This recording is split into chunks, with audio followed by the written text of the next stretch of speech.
Hi guys! Magandang gabi! Welcome back po dito sa Gandara Asoy Channel for Showbiz Update.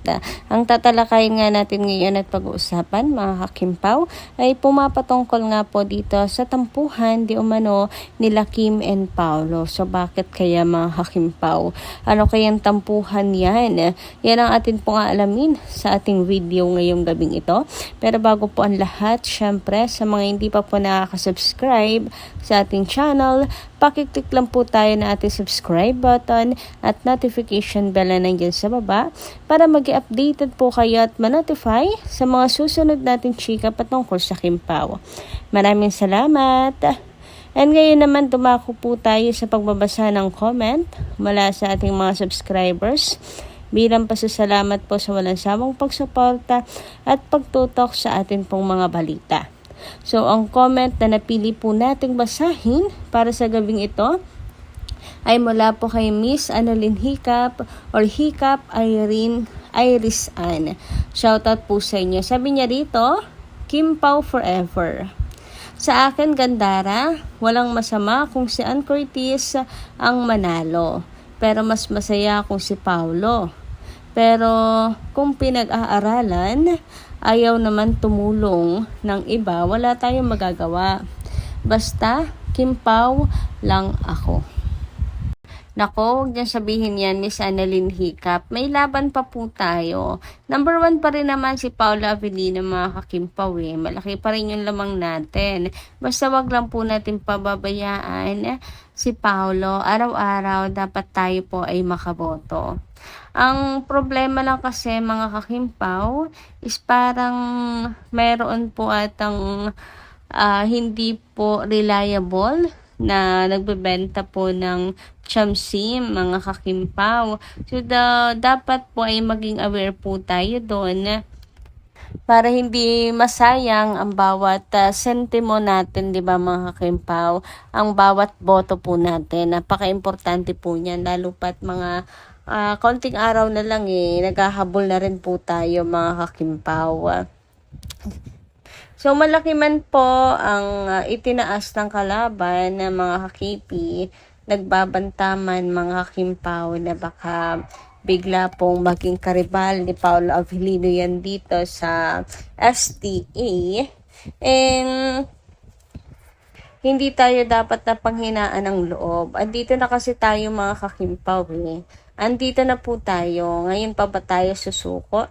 Ilang araw na lang mga kakimpaw Siguraduhin na lang po natin na maipapanalo po natin si Paolo Avellino. Huwag po tayo mawala ng pag-asa. Just keep voting for Pau. Alam ko kaya po natin yan na mga kakimpaw lanchas. Basta tayo po ay magtuloy-tuloy lang mga kakimpaw sa pagboto. Samantala, sabi naman dito, hayaan nyo lang po ang mga solid na bumoto kay Kimi. Hindi naman dapat nagdidiskusyon about dyan. Solid niya yan kanya yan. Tayo mga solid liquid gas, solid liquid gas na KP at P, magbibit-bit kay Pau sa Korea. Hindi dapat yan ang binabantayan nyo. Focus na lang kay Cham Sims kasi gustong gusto yata rumampa ni ating talaga. Ayan. Natawa naman ako sa solid liquid gas. Anyway, may punto naman po dito si Mother Rhea.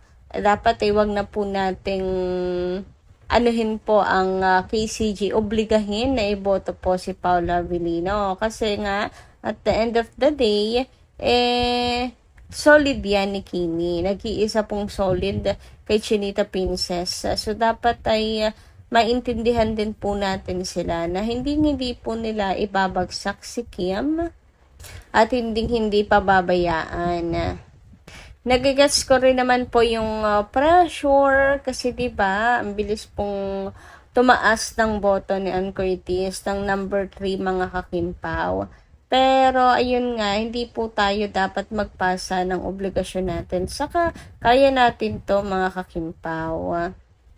Kaya ng Kimpaw Lancia na ipanalo si Paolo Avellino. Kimpaw Lancia pa ba? napakalakas ng Kim Pao Lanchas, ng fandom ng Kim Pao.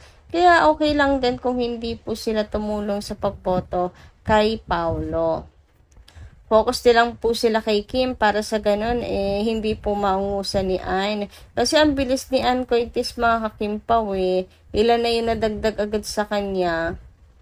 12% agad mga kakimpaw ang nadagdag kay Ann Curtis. Samantalang si Kim nabawasan pa po ng 3% sa halip na madagdagan. Grabe ang layo no? From 4% to 16%. Tapos si Kim 23%. 28% pala, tapos naging 25% na lang. 'Di ba sa pababa? Ganon din si Paula Avellino, sa pababa din po 60%, tapos biglang naging 53%. Tapos si Ann, pataas lang ng pataas ang kanyang boto. Pero kaya natin 'to mga kakimpaw. Tiwala lang po tayo, kakayanin natin yan. Anyway, dumako naman tayo dito sa mainit at chika ngayon sa social media kung saan mayroon nga daw pong tampuhan ang Kim Pao. So bakit naman kaya nila naisip na may tampuhan sina Kim and Paulo? Siguro kasi wala pong masyadong paramdam ang Kim Pao ngayon. Hindi po nagpo-post together, wala rin pong mga pictures together na magkasama sila. Wala rin nga pong jogging and workout din. Okay, yung ginagawa ng Kim Pao, masyado silang busy. Kaya napagkakamalan po na may tampuhan sina Kim and Paulo. Kung wala naman ako nakikitang dahilan mga kakimpaw wala akong nakikitang dahilan para magkatampuhan or magkaaway sina Kim and Paulo. Kung yung tungkol pa rin po sa business partner or yung model sa bagong business venture ni Paolo Avellino na Face, yun naman po nasa utak lang naman natin. Hindi po natin maaaring maging basihan yan para sabihin na may away or tampuhan ang Kim Pao. So, yan pinasa utak lang natin. Wala pong mga reliable source, wala pong chikas na pinagawayan nila na legit mga kakimpaw. Yung masyadong obvious. Pero nakakaloka sa ex mga kakimpaw, napaparinig na po kasi yung iba and sinasabi na may tampuhan na sina Kim and Paulo. Meron pa nga pong hiwalay na daw May paganyan sila, yan siya. Pero ang masasabi ko lang mga kakimpaw, sa kabila ng sinasabi nyong yan na tampuhan, ito naman si Paula Avellino ay may pag-post po sa kanya social media account na makikita niyo yung phone ni Kimi. O diba? Yan po ang paraan ni Paula Avellino to connect with us. So wala pong tampuhan mga kakimpaw. Yan ang ginawa ni Pao. Nararamdaman niya siguro na namimiss na ng Kim Pao Lanchas silang dalawa. O nararamdaman niya na hindi na naman mapakali ang mga KP fans. Kaya may pagpaayuda si Paolo Avellino. Samantala, dumako naman po tayo sa next topic natin para sa gabing to mga kakimpaw. And pumapatungkol nga po ito dito sa mga ginawa ni Chinita Princess na endorsement shoot mga kakimpaw, kung saan mayroon nga pong ibinahagi ang kanya pong katrabaho mga kakimpaw. Sabi nga po dito, one of the most challenging projects we've had this year. Thank you, Lord, for carrying us through every challenge. A huge thank you to our client for trusting us, to our amazing crew for your commitment and hard work, and to Kim Chu for being so easy and wonderful to work with. Yung professionalism made the long day a whole lot easier. Here's a little behind the scene of what went down that day. So medyo nahirapan sila mga kakimpaw daw dito, no? Pero puring-puri naman nila si Chinita Princess sa pagiging professional po nito. Sabi nga po nila yung supposed to be, diba, long day. Wala mga kakimpaw. She made the long day a whole lot easier, sabi dito sa description kay Kim. Naku, marami naman talagang pumupuri po dito kay Chinita Princess mga kakimpaw. Dito makikita mo kung gaano talaga kabuti si Chinita Princess dahil pinapatunayan po yan ng kanilang mga nakakatrabaho.